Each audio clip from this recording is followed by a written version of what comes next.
Hello friends and welcome back to RSL tutor. आज के इस लेक्चर में HTML5 एंड CSS3 के पैडिंग के ऊपर बात करेंगे हम लोग। लास्ट लेक्चर में मैं आपको कंप्लीट बता चुका हूँ मार्जिन्स के ऊपर कि किस तरह से मार्जिन्स पे काम किया जाता है। पैडिंग के ऊपर बात करेंगे। सेम वही प्रॉपर्टीज़ जो मैंने लास्ट लेक्चर में इस्तेमाल की थी वो मैं यहाँ इस्तेमाल करूँगा, और मैं वो सारी की सारी चीज़ें जो मैंने लास्ट लेक्चर में की थी वो कॉपी पेस्ट मैं यहीं करूँगा और इसको मैं सेव कर दूँगा लेक्चर नंबर 30 के अंदर। ठीक है, इसको हम करेंगे इंडेक्स, सॉरी नेम गलत हो गया, कोई बात नहीं। अब सबसे पहला काम हम लोग ये करेंगे कि मैं इन सारी चीज़ों को यहाँ से रिमूव करूँगा। ठीक है, और जो लास्ट लेक्चर में मैं काम करना चाह रहा था जो मैं नहीं कर पाया था, अब वो काम मैं यहाँ करूँगा कि मैं इसको चाइल्ड क्लास और चाइल्ड डिव करा दूँगा और मेन जो डिव है उसको मैं पेरेंट बना दूँगा, यानी कि मेन डिव ऊपर आ जाएगी और ABC वाली क्लास की जो डिव है ये वाली ये इसके इनसाइड आ जाएगी। ठीक है, तो ये डिव यहाँ क्लोज़ हो रही है, ये दूसरी वाली डिव इसके ऊपर ओपन होके क्लोज़ हो रही है। इसको पहले वेब पेज देख लेते हैं इसका कि किस तरह से डिस्प्ले हो रहा है ये। अच्छा, और विड्थ को हम करेंगे यहाँ पर 450px एंड रिफ़्रेश ताकि ये बड़ी हो जाए। अब क्या करेंगे, हमारे पास जो मेन डिव है इसके अंदर आप देख रहे हैं कि इसकी जो विड्थ और हाइट है अब मुझे यहाँ पर असाइन करने की ज़रूरत नहीं है, बल्कि एक और चीज़ मैं आपको बता देता हूँ कि अगर मैं इसके ऊपर विड्थ और हाइट असाइन करता हूँ तो क्या होगा कि इन दोनों के बीच में कोलैप्स होगा। जो चाइल्ड डिव है और जो मेन डिव है इन दोनों के बीच में कोलैप्सेशन आएगी, और वो किस तरीके से आएगी अभी मैं आपको बताता हूँ कि अब मैं क्या करूँगा, मैं दोनों में से विड्थ और हाइट को ख़त्म कर दूँगा, सिर्फ़ और सिर्फ बैकग्राउंड को मैं यहाँ पे छोड़ दूँगा और मैं आपको बताऊँगा कि अब विड्थ और हाइट किस तरह काम करेगी, एक पैडिंग के ऊपर काम करेगी।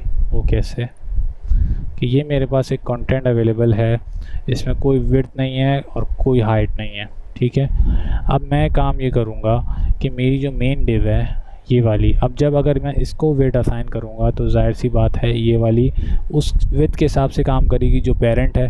ठीक है, तो मैं यहाँ क्या करूँगा, विड्थ असाइन करूँगा और इसको मैं दूंगा 800px।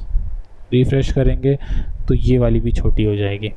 लेकिन एक और चीज़ आप यहाँ नोटिस कर रहे होंगे कि हमने यहाँ बैकग्राउंड कलर येलो दिया है, लेकिन इसमें अंदर कहीं भी येलो कलर डिफाइंड नहीं है, क्योंकि हमारी जो मेन डिव है और ABC डिव है ये दोनों के दोनों जो है वो सेम साइज़ में काम कर रहे हैं। किसके ऊपर, इस वाले के ऊपर। तो हमें कुछ तो चेंजेस चाहिए दोनों डिव्स में। तो अब हम क्या करेंगे, हमारी जो ABC क्लास है, ABC क्लास की डिव जो है उसको हम लोग इस्तेमाल करेंगे पैडिंग। पहले मैं आपको पैडिंग बताऊंगा जिस तरह मैंने मार्जिन्स इस्तेमाल करी थी सिंगल यानी कि चारों कॉर्नर्स के लिए अलग अलग, टॉप राइट बॉटम लेफ़्ट के लिए। तो अभी मैं पैडिंग इसके अंदर इस्तेमाल करूंगा ABC के ऊपर टॉप से। किस तरह से, पैडिंग टॉप, और इसको हम करेंगे 20px।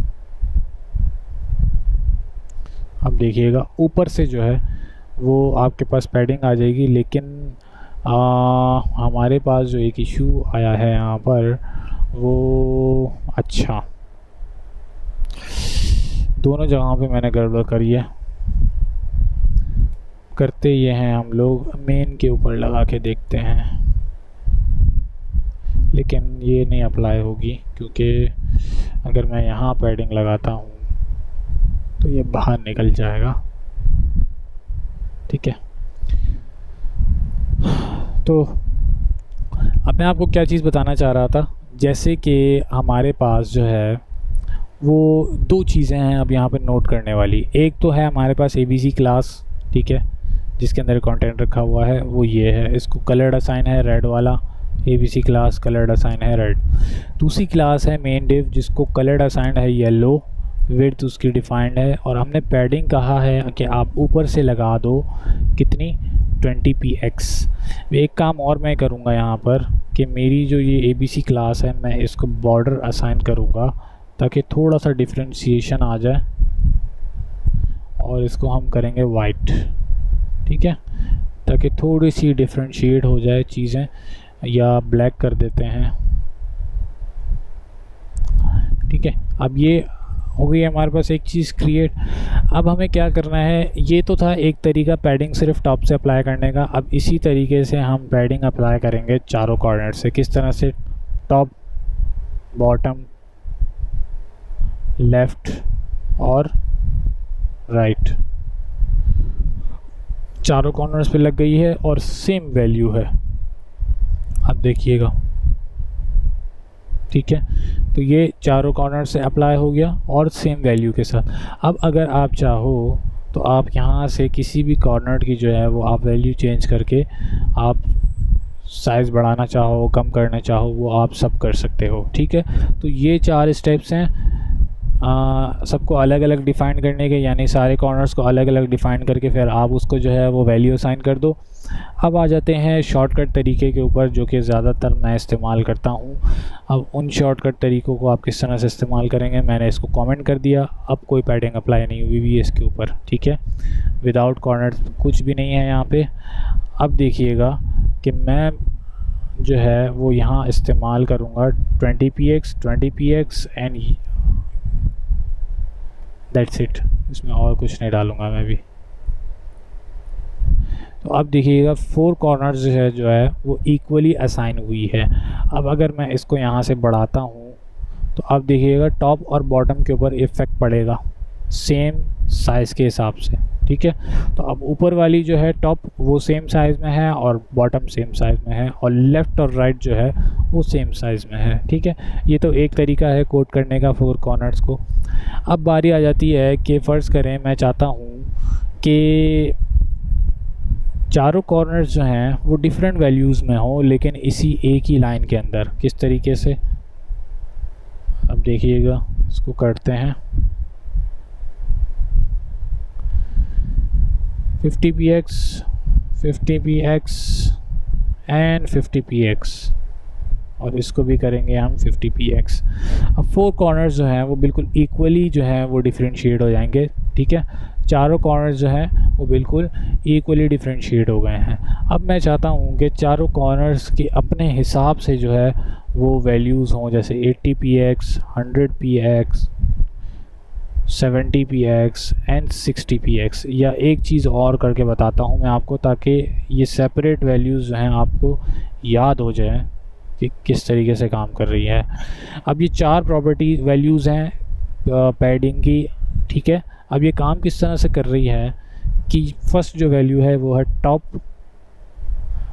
मेरे ख्याल से राइट या बॉटम है सेकंड वाली, टॉप राइट बॉटम और लेफ़्ट। अब इसको चेक कर लेते हैं कि वाकई में टॉप राइट बॉटम लेफ़्ट ही है। अभी मैंने 80px टॉप से बढ़ाया है और बाकी तीनों कॉर्नर जो हैं वो सेम है, ठीक है। तो टॉप से जो है वो बढ़ जाना चाहिए, ठीक है, ऊपर से बढ़ रहा है, बिल्कुल एक्यूरेट है। अब इसको वापस हम लोग 50 करते हैं और इसको सेव करते हैं, रिफ़्रेश किया, सेम आ रहा है। अब इसको 80 करते हैं तो अब राइट से जो है बढ़ जाना चाहिए आपके पास, ठीक है। बल्कि थोड़ा सा और बढ़ाता हूँ, अब देखिएगा ये थोड़ा सा और बड़ा हो जाएगा, ठीक है। तो top right and this one is bottom, इसको 100 करेंगे। अब बॉटम से भी साइज़ बढ़ेगा, ठीक है, and this one is left, refresh and left से भी बढ़ जाएगा, ठीक है। तो ये एक तरीका था टॉप राइट बॉटम लेफ़्ट से काम करने का। अब आ जाती है बारी एक और प्रॉपर्टी के ऊपर काम करने के लिए, वो सेम है पैडिंग की लेकिन उसकी स्टाइलिंग थोड़ी सी डिफरेंट है। जैसे कि मैं असाइन करता हूँ 50px and the third one is 50px, ठीक है। थोड़ा सा इशू है, यहाँ XP हो गया। रिफ्रेश करेंगे तो अब 4 कॉर्नर्स जो है वो बिल्कुल इक्वली हैं। इसको अगर मैं टच करता हूँ तो ये टॉप है, इसको अगर मैं टच करता हूँ तो ये राइट एंड लेफ़्ट है, ठीक है, और इसको अगर मैं टच करता हूँ तो ये बॉटम है, ठीक है। तो ये थर्ड वन था कि थर्ड वन किस तरह से वैल्यू जो है वो कोड होती है। तो अब इस लेक्चर को भी मैं यहीं क्लोज़ करूँगा, क्योंकि मुझे सिर्फ आपको इसके अंदर पैडिंग के हवाले से बताना था कि पैडिंग किस तरह से जो है वो प्रॉपर्टीज़ को जो है आप कोड कर सकते हो। तो उम्मीद करता हूँ कि ये जो है आपको थॉरली जो है और ब्रीफली जो है मैं आपको डिफ़ाइन कर सका हूँ और आप समझ चुके होंगे। तो मिलते हैं फिर नेक्स्ट लेक्चर के अंदर, जिसके अंदर हम लोग क्या करेंगे, एक वेब पेज जो है वो डिज़ाइन करेंगे और जिसके अंदर हम लोग स्पेसिंग के हिसाब से काम करेंगे, जो कि अभी तक हम लोगों ने यहाँ पर इस्तेमाल की है इन 3-4 लेक्चर्स के अंदर। ठीक है, तब तक के लिए अल्लाह हाफ़िज़।